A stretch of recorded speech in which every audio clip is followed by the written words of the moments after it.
Judy Bloom, Tales of the Fourth Grade Nothing. Chapter 5. The Birthday Bash. I got used to the way Fudge looked without his top front teeth. He looked like a very small first grader. Dr. Brown, our dentist, said he'd have to wait until he was 6 or 7 to get his grown-up teeth. I started calling him Fang, because when he smiles, all you can see are the top two side teeth, next to the big space, so it looks like he has fangs. My mother didn't like that. I want you to stop calling him Fang, she told me. What should I call him, I asked. Farley Drexel? Just plain Fudge will be fine, my mother said. What's wrong with Farley Drexel, I asked. How come you named him that if you don't like it? It's fine, my mother said. But right now, we call him Fudge, not Farley, not Drexel, and not Fang. What's wrong with Fang, I asked. I think it sounds neat. Fang is an insult. Oh, come on, Mom. He doesn't even know what Fang is. But I know, Peter, and I don't like it. Okay. I promised never to call him Brother Fang again.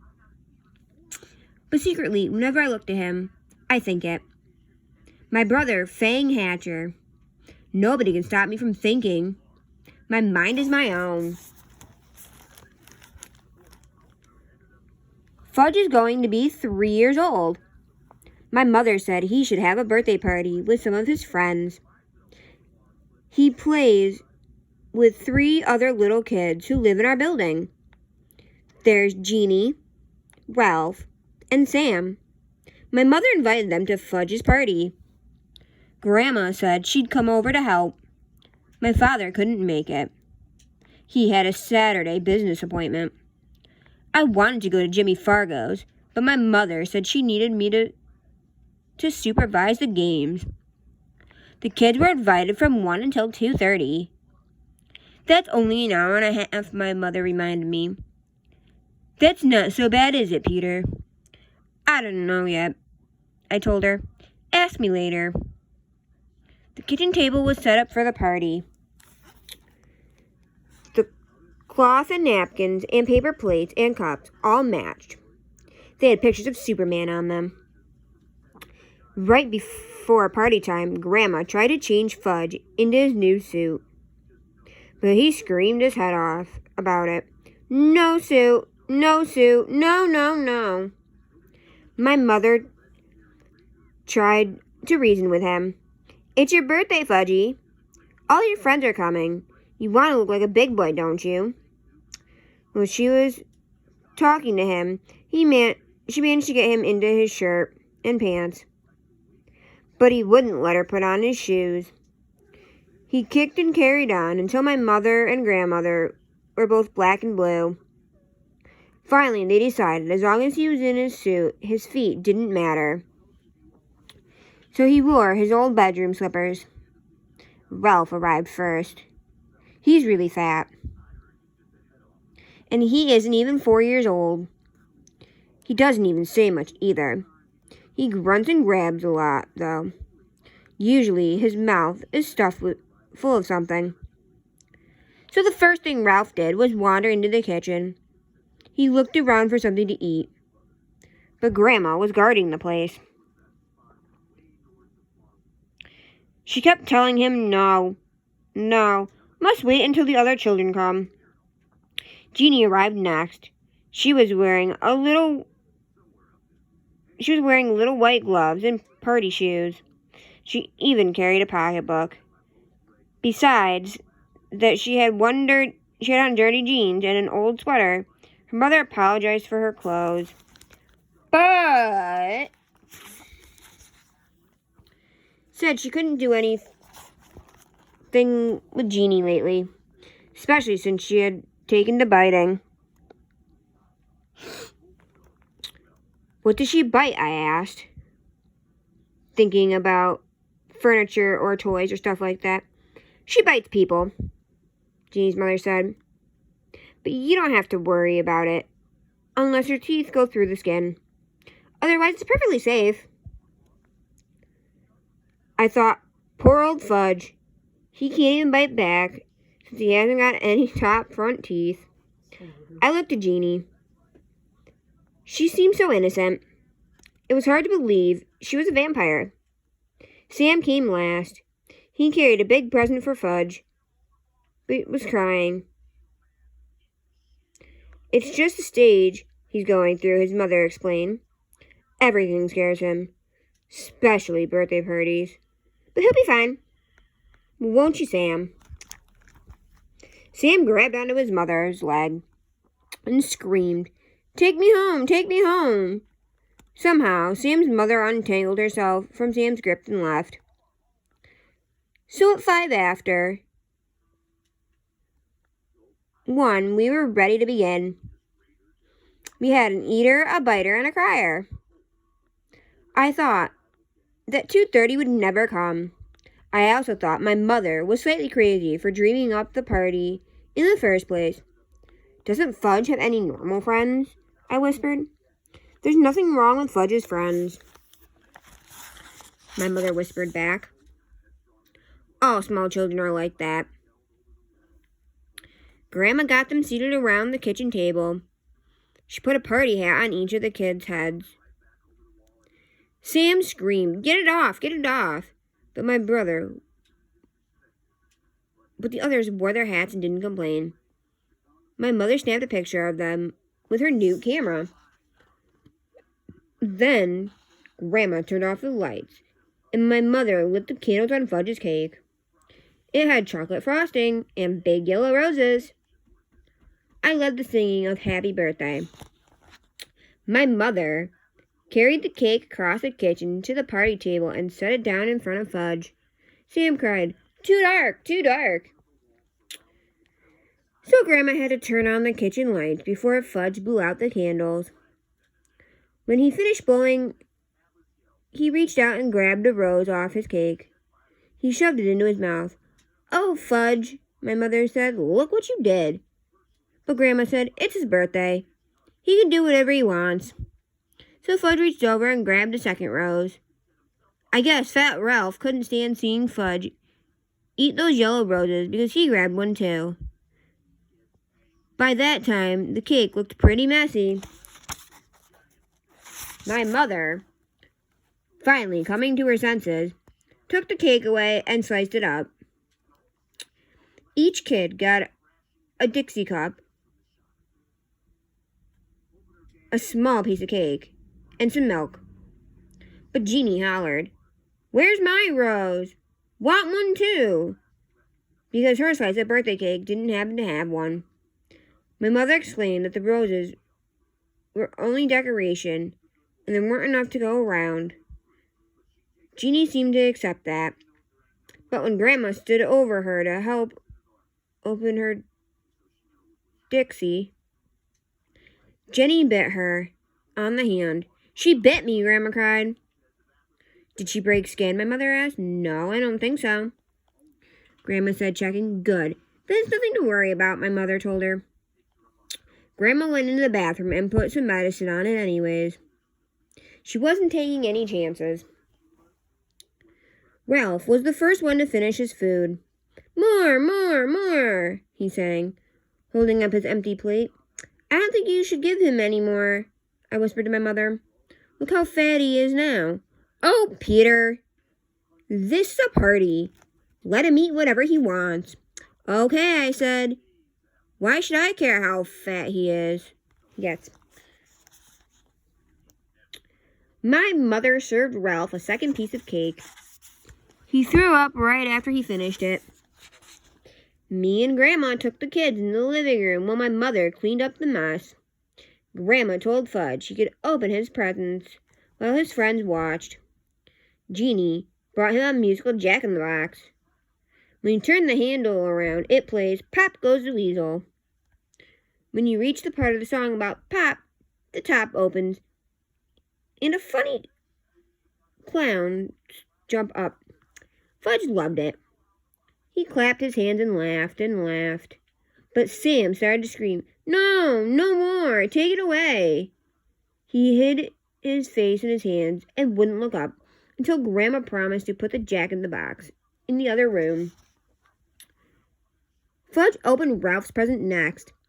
It was a little wind-up car that ran all over the floor. I kind of liked it myself. So did Ralph, because he grabbed it away from Fudge and said, "Mine!" "No," Fudge shouted, "mine!" When my mother heard the racket, she ran in from the kitchen. She explained to Ralph that he had brought the car to Fudge because it was his birthday. But Ralph wouldn't listen.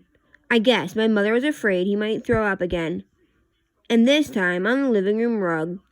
So she begged Fudge to let Ralph play with the car for a few minutes. But Ralph kept screaming. It was his car. So Fudge started to cry. Finally, my mother took the car away and said, "Let's see what Sam brought you." Fudge liked that idea. He forgot about the little car and ripped the paper and ribbon off Sam's package. It turned out to be a big picture dictionary, the same kind the Yarbies brought me a couple months ago. Fudge got mad when he saw it. "No," he yelled, "no more book." He threw it across the room. "Fudge, that's terrible," my mother said. "You mustn't do that to the nice book." "No book," Fudge said. Sam cried. "He doesn't like it. He doesn't like my present. I want to go home. I want to go home." Grandma tried to comfort Sam. My mother picked up the book and gathered the wrapping paper and ribbon and cards together. Fudge didn't even look at any of the birthday cards. "Oh, well, he can't read, so I guess it doesn't make any difference."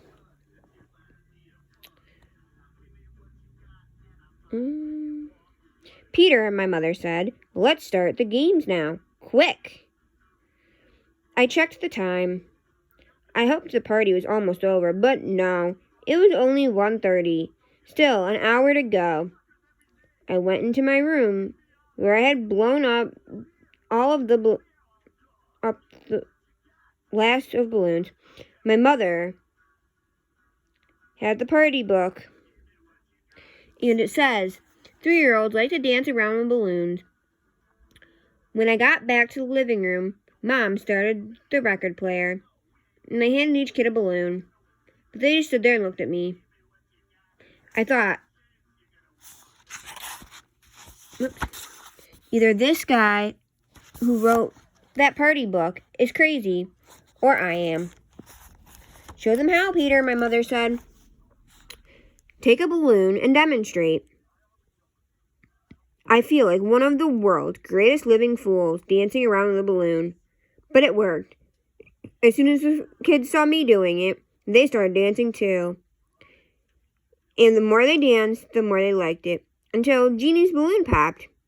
That nearly scared Sam right out of his mind. He started yelling and crying. Fortunately, I had blown up 24 balloons. I was hoping they'd dance around the rest of the afternoon. Fudge got the idea of jumping up and down on the furniture. The others liked that too. So instead of dancing with their balloons, that's what they did. And soon they were running from room to room, yelling and laughing and having a great time. Then the doorbell rang. It was Mrs. Reuter. She lives in the apartment right under us. She wanted to know what was going on. She said it sounded like her ceiling was about to crash in on her any second. My mother explained that Fudge was having a little birthday party. And wouldn't she like to stay for a piece of cake? Sometimes my mother is really clever. So Grandma entertained Mrs. Reuter in the kitchen while Fudge and his buddies jumped up and down on his new bed. It was delivered this morning. Fudge hasn't even slept in it yet. So naturally, when my mother found out what they were doing, she was mad. "Stop it right now," she said. "New bed, big boy," Fudge told her.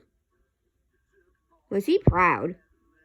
You won't have a new big boy bed for long if you don't stop jumping on it, my mother told him. I know.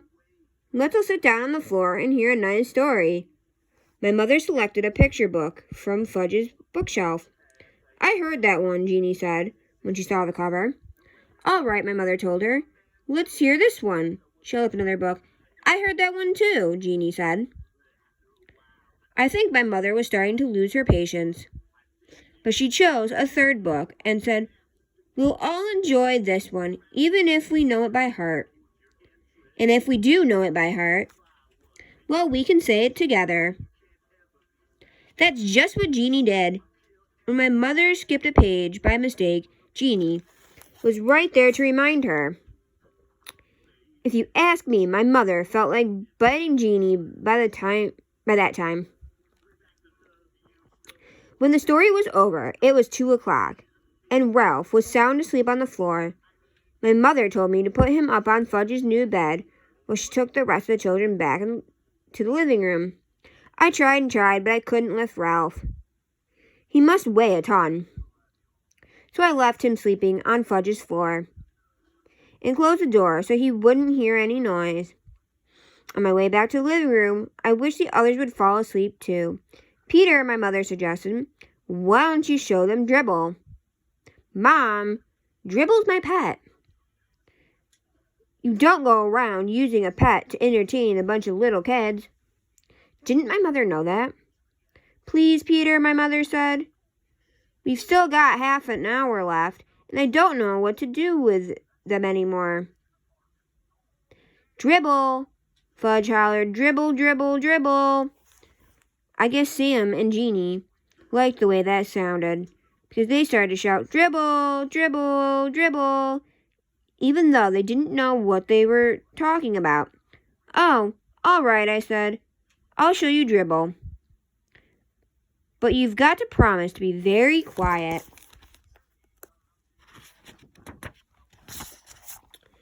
You mustn't make a sound. You might scare him, okay? They all said okay. My mother went in the kitchen to chat with Grandma and Mrs. Rooter. I went into my room and came back carrying Dribble in his bowl. I put my finger over my lips to remind Fudge and his friends to be quiet. It worked. At first, nobody said a word. I put Dribble down on a table. Fudge and Sam and Genie stood over his bowl. Oh, turtle, Genie said.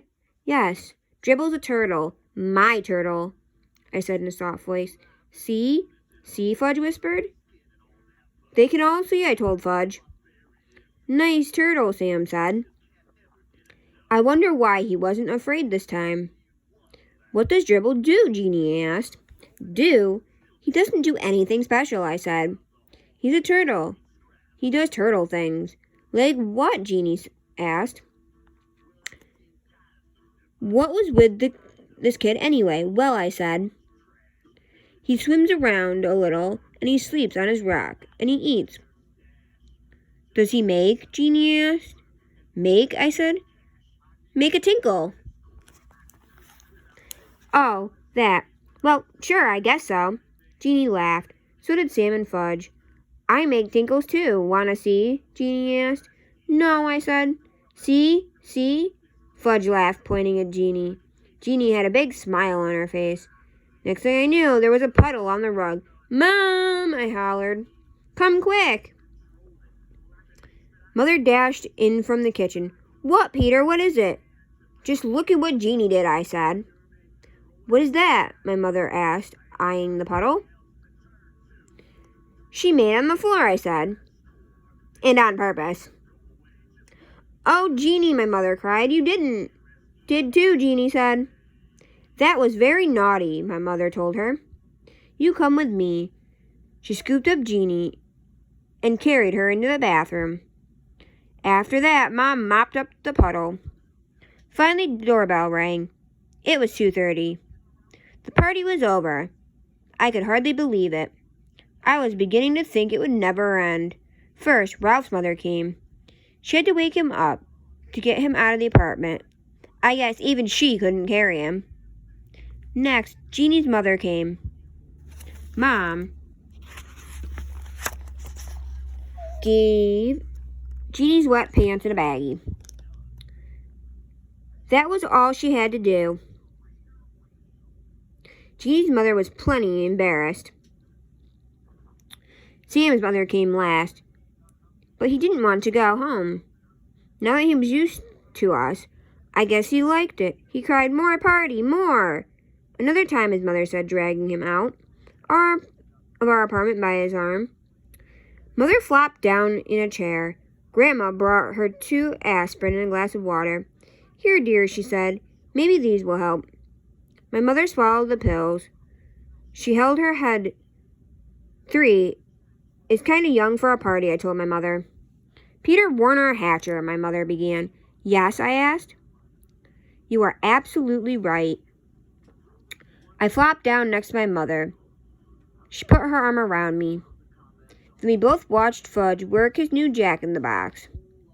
Later, when my father came home, he said, "How did Fudge's parties go?" My mother and I looked at each other, and we laughed. The end.